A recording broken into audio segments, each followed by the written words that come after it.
కరూరులో జరిగిన తొక్కిసలాట ఘటనపై స్పందించారు టీవీకే అధినేత విజయ్. ఇది తన జీవితంలోనే ఒక చీకటి అధ్యాయంగా చెప్పుకొచ్చారు ఆయన. ఇలాంటి ఘటన ఇప్పటి వరకు తన జీవితంలో ఎప్పుడూ జరగలేదని తీవ్ర ఆవేదన వ్యక్తం చేశారు. ఇదే తలపతిగా పేరున్న విజయ్ ఏది ఏమైనా సరే బాధిత కుటుంబాలకు తన ప్రగాఢ సానుభూతి ప్రకటిస్తున్నట్టుగా తెలిపారు విజయ్.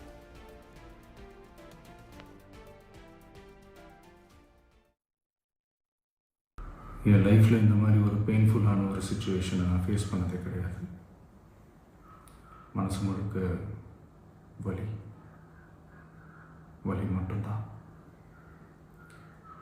இந்த சுற்றுப்பயணத்தில் என்னென்ன மக்கள் பார்க்க வராங்க, அதுக்கு ஒரே ஒரு காரணம் தான் அவங்க என் மேலே வச்சிருக்கிற அன்பும் பாசம். அந்த அன்புக்கும் பாசத்துக்கும் நான் எப்பவும் கடமைப்பட்டிருக்கிறேன். அதனால தான் இந்த சுற்றுப்பயணத்தில் மற்ற எல்லா விஷயங்களையும் தாண்டி மக்களுடைய சேஃப்டி, அதில் எந்த காம்ப்ரமைஸும் பண்ணிடக்கூடாதுன்றதுக்காக தான் அது என் மனசில் ரொம்ப ஆழமாக இருக்கும் அந்த எண்ணம். அதனால தான் இந்த அரசியல் காரணங்கள் எல்லாத்தையும் தவிர்த்துட்டு ஒதுக்கி வச்சுட்டு மக்களோட சேஃப்டி மட்டும் மைண்டில் வச்சுக்கிட்டு அதுக்கான இடங்களை சூஸ் பண்ணுறது, அதுக்கான இடங்களை பார்த்து பர்மிஷன் கேட்குறது, போலீஸ் டிபார்ட்மெண்ட்டில் அதை ரிக்வெஸ்ட் பண்ணி கேட்போம். ஆனால் நடக்கக்கூடாதது நடந்துருச்சு. విన్నారు కదా, కరూరులో జరిగిన తొక్కిసలాట ఘటనపై ఇటు టీవీకే అధినేత విజయ్ అయితే స్పందించారు. ఇదే అంశానికి సంబంధించి పూర్తి details my associate input editor Ganesh అడిగి తెలుసుకుందాం. గణేష్, చెప్పండి, ఇంతకు ముందు కూడా సేమ్ విజయ్ ర్యాలీలోనే ఒక అభిమానిని అటు పై నుండి తోసేసిన ఘటన చూసాం. ఆ తర్వాత మొన్నటి ఘటన తీవ్రంగా ఆందోళన గురి చేసిన అందరిలో కూడా 20 మందికి పైగా చనిపోయారు. చిన్న చిన్న పిల్లలు, ఆడవాళ్ళు కూడా ఉన్నారు. సో విజయ్ ఇటు వచ్చి ఇటువంటి ఘటన జరగటం దురదృష్టకరం అంటూ కూడా ఆయన వ్యాఖ్యానించారు. ఎలా చూడాలంటారు? అంటే ఆయన స్టేట్మెంట్స్ ఇప్పుడు ఏవైతే ఆయన రెస్పాండ్ అయ్యారు దాన్ని ఎలా చూడాలంటారు? ఎందుకంటే చాలా వరకు ఇలాంటి పొలిటికల్ పార్టీలు ర్యాలీలు నిర్వహించేటప్పుడు, ఇతర బహిరంగ సభలు ఏర్పాటు చేసేటప్పుడు తొక్కిసలాటలు జరగడం, కొంత మరణాలు జరగడం చాలా వరకు చూసాం. కానీ ఇప్పుడు కరూరులో జరిగిన ఘటన అనేది చాలా అత్యంత విషాదమైంది. దాదాపు 40 మందికి పైగా ఇందులో తొక్కిసలాటలో చనిపోయారు. దాదాపుగా 120 మంది గాయాల పాలయ్యారు. అంటే అతిపెద్ద ఘటనగా, అంటే ఒక అభిమానిని చూడడం కోసం కావచ్చు, లేకపోతే ఆ రాజకీయ పక్షానికి మద్దతు తెలపడం కోసం కావచ్చు, వచ్చిన అభిమానులు ఈ విధంగా చిన్నపిల్లలతో సైతం ఈ విధంగా చనిపోవడం, 41 మంది చనిపోయిన ఘటన అనేది చాలా దేశవ్యాప్తంగా చర్చనీయాంశమైంది. దీంతో ఇప్పటికే అటు ప్రభుత్వం కావచ్చు, లేకపోతే టీవీకే పార్టీ అధినేత చీఫ్ దళపతి విజయ్ కావచ్చు, చాలా వరకు దీనిపైన అంటే ఎందుకు జరిగింది ఘటన, ఎలా జరిగింది అనేది అనేక చర్చలు జరుగుతూ వచ్చినాయి. కానీ ఈరోజు ఘటన జరిగిన 3 రోజుల తర్వాత దళపతి విజయ్ మొదటిసారిగా ఆయన ఒక వీడియోని రిలీజ్ చేశారు. దాదాపుగా 4 నిమిషాల 45 సెకండ్ల పాటు ఉండే ఈ వీడియోలో ఆయన బాధాతప్త హృదయంతో, అంటే జరగరాని ఘటన జరిగింది, తాను జీవితంలో ఇలాంటి తప్పు ఎప్పుడూ చేయలేదు, ఇలా జరగాలని నేను ఎప్పుడు అనుకోలేదు, ఇది నిజంగా నా జీవితంలో ఒక విషాదమైన ఘటన అనేది ఆయన ప్రస్తావించింది. దీనిపైన అనేక అనుమానాలు వ్యక్తం చేశారు. ఎందుకంటే జరిగిన ఘటనపై ఇప్పటికే అనేక అనుమానాలు ఆ పార్టీ నుంచి, టీవీకే నుంచి, అంటే తమిళ వెట్రి కళగం నుంచి ఆ కార్యకర్తలు కావచ్చు, ముఖ్య నాయకులు కావచ్చు వ్యక్తం చేస్తూ వస్తున్నారు. విజయ్ మాత్రం ఇప్పటి వరకు దీనిపైన పెదవి విప్పలేదు. ఎందుకంటే ఆయన ఒక ట్వీట్ చేశారు ఆ రోజున, ఇది జరగరాని ఘటన, ఇలా జరగకుండా ఉండాల్సింది, జరిగిన దానిపై మేము విచారిస్తున్నామని చెప్పారు. దీనిపైన ఆ పార్టీకి సంబంధించిన వాళ్ళు, టీవీకే సంబంధించిన వాళ్ళు అనేక ప్రకటనలు చేశారు. ఒకటి, పోలీసులు లాఠీ చార్జీ చేయడం వల్ల ఈ విధంగా జరిగిందన్నారు, దీంట్లో కుట్ర ఉందన్నారు. ఇలాగ అనేక అంశాలని ఆ పార్టీకి సంబంధించిన ముఖ్య నాయకులు కావచ్చు, కార్యకర్తలు కావచ్చు చెప్పడం జరిగింది. కానీ మొట్టమొదటిసారిగా విజయ్ ఇప్పుడు 4 నిమిషాల 45 సెకండ్ల ఆ వీడియోని చూస్తే మనకి ఆయన పూర్తిగా, అంటే దాని పట్ల ఎంత బాధపడుతున్నాను, ఎంత విషాదమైన ఘటన అని చెప్పే విధంగా ఆయన వాయిస్ కావచ్చు, ఆయన దాంట్లో మాట్లాడిన తీరు కావచ్చు, మనకి చాలా వరకు అనేక ప్రశ్నలు లేవదెత్తుంది. ఆ పార్టీ ఏం ఆలోచన చేస్తుందని మనకి చెప్పకనే చెప్తుంది. ఇందులో ప్రధానంగా ఆయన చెప్పింది ఒక సూటిగా, అంటే తమిళనాడు సీఎం స్టాలిన్ ప్రతీకారం తీసుకోవాలనుకుంటే నన్ను డైరెక్ట్గా ఢీకొట్టండి, కానీ తన కార్యకర్తలను కానీ అక్కడ ఉండే ప్రజలను కానీ అలా చేయడానికి వీల్లేదనేది ఒక సంకేతం వ్యక్తం చేశారు. అంటే దీంట్లోన ఒక తమిళనాడు ప్రభుత్వంలోన ఖచ్చితంగా స్టాలిన్ ఒక ప్రతీకార చర్య తీసుకుంటున్నారు. తన పార్టీ పెట్టి ముందుకు వెళ్ళడం, ఏదైతే టీవీకే పార్టీ ముందుకు దూసుకుపోతుందో, అశేష జనవాహిని తన ముందుకు వస్తున్నారు, వీళ్ళందరినీ దాన్ని డిస్ట్రాయ్ చేయడం కోసం జరుగుతున్న ఒక ప్రయత్నంగా తన పైన ప్రతీకారం తీర్చుకుంటున్నారనేది ఓడైతే ఆయన చెప్పారు. అంటే టోటల్గా ఈ 4 నిమిషాల 40 దాంట్లో కూడా ఆయన స్వచ్ఛంగా తమిళ భాషలో ఎక్కువ తమిళ భాషలో అయినా పూర్తిగా తమిళులందరికీ అర్థమయ్యేలాగా తన అభిమానులకి అక్కడ ఉండే ప్రజలకి తమిళనాడు ఉండే ఆ తమిళ భాషకు ఉండే దాంతోపాటు ఆయన ఖచ్చితంగా ఎక్కడ కూడా ఇంగ్లీష్ పదాలకి చాలా తక్కువ ప్రాధాన్యత ఇస్తూ ఆయన విజయ్ ఈ వీడియోని ఆయన రిలీజ్ చేశారు. అంటే ఇందులో ప్రధానంగా తనను టార్గెట్ చేయండి, అంటే ఏదైనా ప్రభుత్వాన్ని కానీ లేకపోతే ముఖ్యమంత్రి కానీ ఏదైనా ఉంటే తన పైన ప్రతీకారం తీర్చుకోవాలంటే తన టార్గెట్ చేయండి, కానీ తన కార్యకర్తల్ని ఎట్టి పరిస్థితుల్లో టార్గెట్ చేయడానికి వీలు లేదు, వాళ్ళంతా అమాయకులు. మరోవైపు తనకు సహకరిస్తున్న ప్రజలను కూడా టార్గెట్ చేస్తున్నారనేది ఆయన స్పష్టంగా చెప్తున్న పరిస్థితి కనిపిస్తుంది. తాను జీవితంలో ఏ తప్పు చేయలేదు, ఎందుకంటే ఏదైనా జరగాలనుకున్నప్పుడు ఇటువంటి వాటి పట్ల నేను భద్రతకి చాలా వరకు ప్రాధాన్యత ఇస్తాను.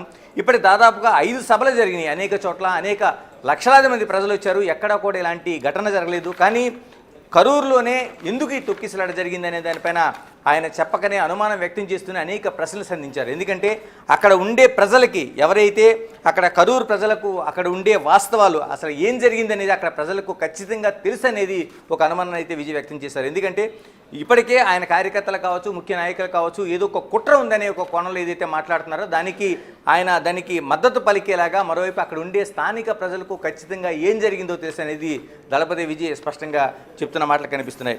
మరోవైపు భద్రతకు అత్యంత ప్రాధాన్యత ఇచ్చాము మేము, 5 సభలు అనేవి దిగ్విజయంగా జరిగినాయి, లక్షలాది మంది వచ్చారు, అక్కడ జరగలేని ఘటన ఇక్కడే ఎందుకు జరిగింది అనేది ఒక అనుమానం అయితే ఆయన వ్యక్తం చేస్తున్నారు. ఎందుకంటే దీంట్లోన అటు ముందుగానే ఆ పార్టీ నాయకులు పోలీసుల వైఫల్యాన్ని కావచ్చు, లేకపోతే పోలీసులు లాఠీ చార్జీ చేశారనే దానిపైన అనేక ఆరోపణలతో పాటు అనేక ప్రకటనలు చేశారు. కాబట్టి దానికి ఆయన ఆ నేపథ్యంలోనే ఆయన మాట్లాడుతున్న తీరులోన ఇక్కడ ఏం జరిగింది అనేది ఖచ్చితంగా పోలీసులు ఖచ్చితంగా తేల్చాలి, దీన్ని విచారణ చేయాలి అనేది చెప్తున్నారు. అంటే అన్ని చోట్ల జరగలేంది, కేవలం కరూరులో మాత్రమే జరగడం అనేది ఆయన దాన్ని ప్రశ్నిస్తున్నారు. మరోవైపు ఇది చాలా తను తీవ్రంగా కలచివేసిన ఘటన, తన జీవితంలో అనేక ఘటనలు ఎదుర్కొన్నాను, నేను ముందు నుంచి కూడా అనేక ఘటనలు ఎదుర్కొన్నాను, అవమానాలు ఎదుర్కొన్నాను, ఇటువంటివి తనకు కొత్త కాదు. కానీ తన కోసం వచ్చిన అభిమానులు ఈ విధంగా 40 మందికి పైగా చనిపోవడం, దాదాపు 120 మంది గాయాల పాలవడం అనేది చాలా వరకు తాను తీవ్రంగా తన కలచివేసింది. ఈ 3 రోజుల పాటు తను దాన్ని ఎలాగా జీర్ణించుకోవాలో, ఏ విధంగా దాన్ని చెప్పాలనేది కూడా అర్థం కాని పరిస్థితి అనేది ఆ వీడియోలో ఆయన స్పష్టంగా చేశారు. త్వరలోనే నిజాలు బయటపడతాయనేది కూడా ఒక డిక్లరేషన్ అయితే జారీ చేశారు. ఎందుకంటే త్వరలో దీనిపైన ఖచ్చితంగా ఒక నిజాలు బయటపడతాయి, ఇలాంటివి నా జీవితంలో చాలా ఎదుర్కొన్నాను, కానీ ఇది అత్యంత విషాదమైన ఘటన, ఇలాంటి ఘటన ఖచ్చితంగా తేలుతుందనేది విజయ్ అయితే స్పష్టం చేశారు. అంటే ఇంతమంది, అంటే తను చూడడానికి వచ్చిన వాళ్ళు ఎక్కువ మంది పిల్లలు ఉన్నారు కాబట్టి నిజంగా ఒక్క మాటలో చెప్పాలంటే నా గుండె ముక్కలైందనేది ఓడైతే ఆయన ఆ తమిళందరికీ నాటుకునేలాగా వాళ్ళందరికీ తను ఎంత బాధపడుతున్నాడని చెప్పేలాగా ఆ వర్డ్ని అయితే ఉపయోగించారు. ఇంత మాట్లాడుతున్నా ఈ మాటలన్నీ కూడా మాట్లాడడానికి తనకు మాటలు రావడం లేదు, మీతో ఇంకా ఎక్కువ మాట్లాడాలనుకున్నాను కానీ నాకు ఏం చెప్పాలో మాటలు రావట్లేదు అనేది ఆయన వాయిస్ చూసిన విజయ్కి ఈ వీడియోలో చూస్తే ఆయనంతా చాలా వరకు విజయ్ అంటే మనకి ఇటు పవర్ స్టార్ ఎలాగా ఆ ఫోర్స్ కానీ ఆ డైలాగ్స్ కానీ ఏ విధంగా ఉంటాయో, ఆ యాక్షన్ ఎలా ఉంటుందో అంత యాక్షన్లో ఉండే ఆయన గత సభలో చాలా వరకు చూసాం. ఇటీవల జరిగిన సభల్లో, అంటే కరూరుకు ముందు జరిగిన సభల్లో కూడా ఆయన మాట్లాడిన తీరు కావచ్చు, ఆవేశంతో ప్రజలను ఉద్దేశించిన ప్రసంగాలు కావచ్చు, అనేక మనం విన్నాం. వీటిలో ఆయన ఫోర్స్ అనేది చాలా ఎక్కువ కనిపిస్తుంటుంది. మనకి ఖచ్చితంగా మన పవర్ స్టార్తో పోల్చుకునే అనేక మూలాలు కనిపిస్తాయి. కానీ ఇక్కడ ఈ వీడియో చూస్తే ఆయన చాలా బాధపడుతున్నట్టుగా, ఆ ఫోర్స్ అంతా లేకుండా చాలా అత్యంత విషాదంగా జరిగిన ఘటన కాబట్టి దానిపైన తను మాట్లాడలేకపోతున్నాను అనేది 4 నిమిషాల్లో కూడా చెప్పాల్సిన ఘటనలు, అంటే దానిపైన అనుమానం వ్యక్తం చేశారు, ఎంత బాధపడుతున్నానని చెప్పారు, ఇలాంటి ఘటనలు జరగకుండా ఉండాల్సిందని చెప్పారు. మరోవైపు దీనిపైన అనుమానం వ్యక్తం చేశారు, అక్కడ ఉండే స్థానిక ప్రజలకు తెలిసినవి చెప్తూ వచ్చారు. Generally this is how politicians react. Politicians కానివ్వండి, లేకపోతే ఎవరన్నా కానివ్వండి, మాక్సిమం ఇలానే రియాక్ట్ అవుతూ ఉంటారు. అండ్ బ్లేమ్ అనేది కూడా పక్కన పార్టీ మీద వాళ్ళ మీద వేస్తూ ఉంటారు. సో ప్రెసెంట్ మనం మాట్లాడుకోవాల్సింది ఆ నారో రోడ్స్. పోలీసులు చెప్పేది అక్కడ వాళ్ళకి ఉన్న పర్మిషన్ చాలా తక్కువ కెపాసిటీ పర్మిషన్ ఉంది, కానీ ఒకేసారి లక్షల మంది అక్కడికి వచ్చారు అనేది కూడా చెప్తున్నారు.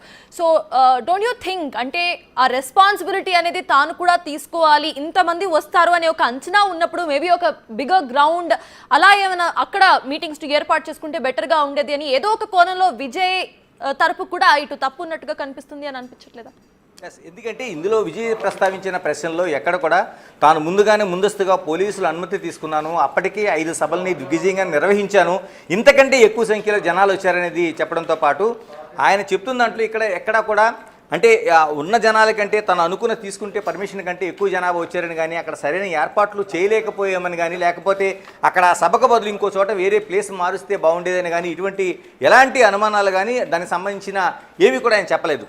కేవలం ఆయన చెప్తున్నదల్లా ఇది జరగకూడని ఘటన జరిగింది. దాదాపు 40 మందికి పైగా మృత్యువాత పడ్డారు, మరోవైపు 100 మందికి పైగా క్షతగాత్రులయ్యారు. ఇంత జరిగింది కాబట్టి దీనిపైన ఒక విషాదమైన ఘటన. తాను చాలా వరకు దీనిపైన తన మనస్తాపం కలిగించింది, తీవ్రంగా దాన్ని నన్ను కలచివేసింది, దీన్ని చింతిస్తున్నానని చెప్పడంతో పాటు ఇది ఆయన వైపు నుంచి చెప్పడంతో పాటు తర్వాత ఇది ప్రభుత్వానికి సంబంధించి ఈ ఘటన జరిగిన తర్వాత దాని విచారణలో ఖచ్చితంగా దీనిపైన ఒక కుట్ర ఉందని ఏదైతే తన కార్యకర్తలు నాయకులు చెప్పారో దాన్ని బలపరిచేలాగా ఆయన ఇందులో వ్యాఖ్యలు చేశారు. ఎందుకంటే ఇందులో ఖచ్చితంగా స్థానికంగా ఉండే కరూరు ప్రజలకు సంబంధించి ఇందులో వాస్తవాలు ఏం జరిగాయని ఖచ్చితంగా వాళ్ళందరికీ తెలుసు, ఖచ్చితంగా నిజాలు బయటపడతాయని కూడా విజయ్ ఇందులో స్పష్టంగా చెప్పారంటే ఈ ఘటన జరిగిన దానికి ఏదో ఒక లోతైన విషయం ఉందనేది ఆయన చెప్పకనే దీంట్లో చెప్పారు. అది స్థానికంగా ఉండే ప్రజలకు తెలుసు అనేది, అంటే అది భద్రతా వైఫల్యం కావచ్చు, లేకపోతే ఇంత పెద్ద జనాభా వచ్చింది కాబట్టి తను అనుమతి తీసుకున్నాను కాబట్టి ఆ ప్లేస్ మార్చండి అనేది స్థానికంగా అక్కడ ఉండే పోలీస్ అధికారులకు కావచ్చు, మిగతా స్థానిక సంస్థ కావచ్చు, లేకపోతే అక్కడ ప్రభుత్వం కాదు చెప్పి ఉండాల్సిందనేది ఒక చెప్పకనే ఆ సంకేతాన్ని ఆయన చెప్పారు. మరోవైపు దీంట్లో తమిళనాడు ప్రభుత్వం అంటే స్టాలిన్ ఖచ్చితంగా తన పైన ఒక టార్గెట్గా తన ప్రతీకారం తీర్చుకోవాలని అనుకుంటున్నారనేది ఒక సంకేతం అయితే వ్యక్తం చేశారు. ఎందుకంటే ఆ తమిళనాడులో చాలా ఒక ఆల్టర్నేటివ్ పార్టీగా తాను ఇంతమంది ప్రజల్ని సమీకరించుకుంటూ పోతున్నాను, వచ్చే ఎన్నికల్లోన తన జయాపజయాలు నిర్ణయించే పెద్ద ఎత్తున ఇటువంటి సభలు జరుగుతున్నాయి కాబట్టి దీనిపైన తమిళనాడు సీఎం స్టాలిన్ ఒక కక్షపూరితంగానే ఉన్నారు కాబట్టి తనపైన ప్రతీకారం తీర్చుకోవడానికి ఈ విధంగా ఉన్నారని చెప్పడంతో పాటు తీర్చుకుంటే తనపైన కక్ష తీర్చుకోండి, తనపైన ప్రతీకారం తీర్చుకోండి, కానీ తన కార్యకర్తలు కానీ స్థానికంగా ఉండే ప్రజలపైన మాత్రం ఇలాంటి వేధింపులు కానీ కక్ష సాధింపులు చేయకూడదని చెప్పారు. అంటే టోటల్గా మనం తీసుకుంటే ఇందులోన ఆయన చెప్పిన అన్ని అంశాలు కూడా ఎక్కడ కూడా అటు ప్రభుత్వ వైఫల్యాన్ని తనపై కక్ష ఉందని దాంతోపాటు అక్కడ ఉండే ఆ పోలీసు వైఫల్యాన్ని చెప్పారు. మరోవైపు అందులో ఒక ఏదో తెలియని ఒక అంశం అంటే 5 సభల తర్వాత ఈ విధంగా జరగడాన్ని ఆయన తప్పుపడితేనే ప్రశ్నించారు.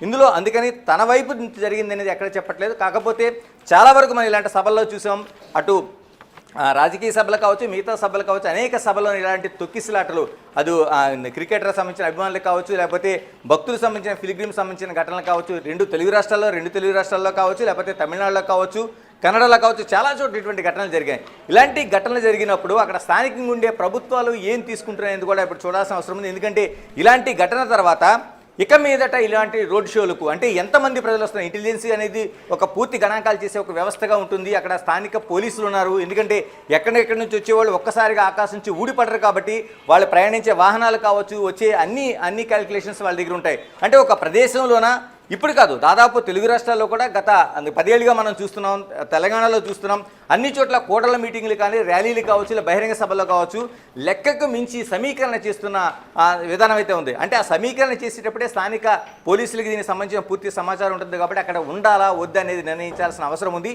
ఇలాంటి వాటికి ఖచ్చితంగా అసలు అనుమతి ఉంచాలేదనేది కూడా ఇప్పుడు ఈ కరూరు ఘటన తర్వాత అతిపెద్ద ప్రశ్నగా మేము వినిపిస్తుంది. ఎందుకంటే రాజకీయ పక్షాలు అది ఏ పార్టీ అయినా కావచ్చు, ఏ రాష్ట్రమైనా కావచ్చు దేశంలో, ఇలాంటి పార్టీలకు సంబంధించి ఖచ్చితంగా ఇలాంటి అనుమతులు ఇవ్వాలా వద్దనేది కూడా ఒక నిర్ణయం తీసుకోవాల్సిన అవసరం అయితే కరూరు ఘటన తర్వాత మనకు కనిపిస్తోంది. గణేష్, యాజ్ యూ సెడ్, ఇటు విజయ్కి తమిళనాడులో ఒక పెద్ద ఫ్యాన్ బేస్ ఉంది. పొలిటికల్ గా కాకపోయినా ఇటు ఆయనకి సంబంధించిన ఫిల్మ్స్ పరంగా కూడా వచ్చే అవకాశం ఉంది. అంటే he's attracting 2 kind of people, political గా అట్ ద సేమ్ టైం అటు ఫిల్మ్ పరంగా కూడా ఆయన అట్రాక్ట్ చేస్తున్నారు. చిన్న పిల్లలు కూడా మామ అంటూ కూడా వచ్చారు తన దగ్గరికి. సో ఇటువంటి సిచ్యువేషన్లో అక్కడ పార్టీకి కానీ అండ్ పోలీసులకు కానీ ఒక కంప్లీట్ నంబర్ పిక్చర్ అనేది ఉంటుంది, వాళ్ళు సెలెక్ట్ చేసుకున్న ఏరియాలో ఎంతమంది రాగలరు అనేది.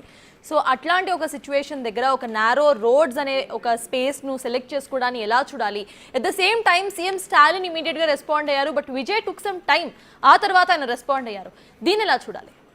ఎందుకంటే ఇప్పుడే కాదు, 80వ దశకంలో సీనియర్ ఎన్టీఆర్ దగ్గర నుంచి ఆ సినీ గ్లామర్ అనేది రాజకీయ పార్టీల్లో మనకి పెద్దగా కనిపిస్తుంది. ఎందుకంటే అంతకుముందు తమిళనాడులోన ఎంజీఆర్ కావచ్చు, జయలలిత కావచ్చు, ఇలాగా కరుణానిధి కావచ్చు, ఇలాంటి సినీ గ్లామర్ ఉన్న అటు ఎక్కువగా మనకి ఎన్టీఆర్ తర్వాత 80వ దశకం తర్వాత సినీ గ్లామరు వస్తున్న జనాభా సమీకరణ ఇలాగ అనేది పెద్ద ఎత్తున మనకు కనిపిస్తుంది. ఎందుకంటే అటు చిరంజీవి పార్టీని చూసాం, తర్వాత ఇప్పుడు పవన్ కళ్యాణ్ పార్టీకి సంబంధించి చూస్తున్నాం. జన సమీకరణ అనే కంటే అభిమానులు రావడం అనేది చాలా వరకు మనకు కనిపిస్తుంది. ఇవన్నీ కూడా ఓట్ల రూపంలో మారుతాయా మారదనేది మనకు అనేక ఎన్నికల్లోన ఆ నాయకులకి సంబంధించింది నిరూపణ అయింది. అనేక పార్టీలు మనకి కళ్ళ ముందే కనిపిస్తున్నాయి. కానీ ఆ అభిమాన నాయకుడు ఇప్పుడు దళపతిగా ఆయన తమిళనాడులో అత్యంత ప్రేక్షకాధారణ కలిగిన ఒక అగ్ర హీరోగా ఉన్నారు. అటువంటి విజయ్ వచ్చినప్పుడు ఖచ్చితంగా జన సమీకరణ కంటే మిగతా అభిమానులు కూడా ఇప్పుడు మనకు కరూరు ఘటనలో తీసుకుంటే చాలా చిన్న పిల్లల్ని తీసుకొని వచ్చిన ఘటన అవుతుంది. దాదాపుగా 40 మందిలో ఒక 15-20 మంది వరకు చిన్నపిల్లలు మృత్యువాత పడ్డారు. ఇది చూసుకుంటే చాలా విషాదకరమైంది.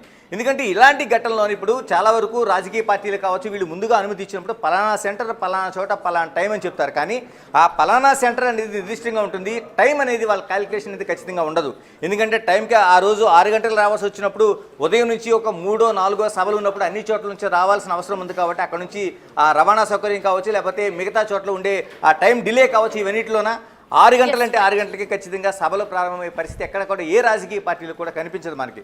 అందుకని ఇలాంటి చోట కూడా విజయదానికి సంబంధించి ఇదే జరిగింది. కానీ పోలీసులు దీనిపైన ఒక నిర్దిష్టంగా ఉండాల్సిన అవసరం ఉంది భవిష్యత్తులో కూడా. ఇప్పుడు కరూరు ఘటన తర్వాత పోలీసులు దేశవ్యాప్తంగా అన్ని రాష్ట్రాల్లో పోలీసులు, అటు ఇంటెలిజెన్స్ కావచ్చు, మిగతా ఏవైతే పోలీసు వ్యవస్థలు ఉన్నాయో ఇవన్నీ కూడా వాటిపైన నిర్దిష్టంగా ఉండాల్సిన అవసరం ఉంది. దాని కోర్టులు కూడా దీనిపైన ఒక నిర్దిష్టంగా స్పందించి ఒక నిర్ణయం తీసుకోవాల్సిన అవసరం అయితే కనిపిస్తుంది. ఎందుకంటే లేకపోతే భవిష్యత్తులో కరూరు లాంటి ఘటనలు మళ్ళీ జరిగితే నష్టపోయేది ఖచ్చితంగా సామాన్య ప్రజలు, అభిమానులు మాత్రమే మనకు కనిపిస్తారు.